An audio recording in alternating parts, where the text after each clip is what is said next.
អាវុធហត្ថរាជធានីភ្នំពេញឃាត់ខ្លួនក្មេងទំនើង8នាក់ពាក់ព័ន្ធករណីហិង្សាដោយចេតនានៅវេលាម៉ោង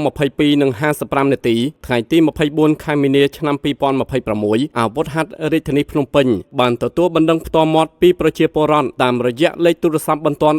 1291ដើម្បីសុំកិច្ចអន្តរាគមន៍លើករណីហិង្សាដោយចេតនាបង្កឡើងដោយក្រុមក្មេងទំនើងចំនួន2ក្រុមប្រដាប់ដោយកាំបិតប៉ាងតោនិងដំបងដៃទីបបានធ្វើសកម្មភាពវាយកាប់គ្នាទៅវិញទៅមកបណ្ដាលឲ្យរងរបួសទាំងសងខាងនៅចំណុចមុខផ្សារទំនើបជីបម៉ុង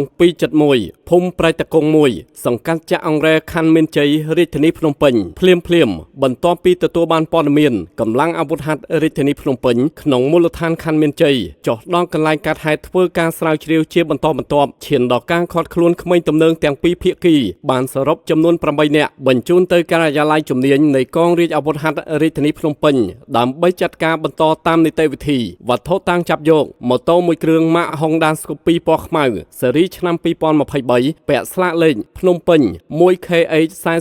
4857 បំពង់ទីបដែកមួយដើមនិងកាំបិតប៉ាំងតោមួយដើមរួមនឹងសម្ភារៈមួយចំនួនទៀតក្រោមវិធានការជំនាញក្មេងទំនើងទាំង8នាក់បានសារភាពឲ្យដឹងដូចគ្នាថាពួកខ្លួនពិតជាបានប្រព្រឹត្តអំពើហិង្សាដោយការរៀបរាប់ខាងលើប្រកាសមែនក្មេងទំនើងទាំង8នាក់ត្រូវបានកម្លាំងជំនាញការិយាល័យព្រហ្មទណ្ឌនៃកងរាជអាវុធហត្ថរាជធានីភ្នំពេញកសាងសំណុំរឿងបញ្ជូនទៅតុលាការដើម្បីចាត់ការតាមនីតិវិធីច្បាប់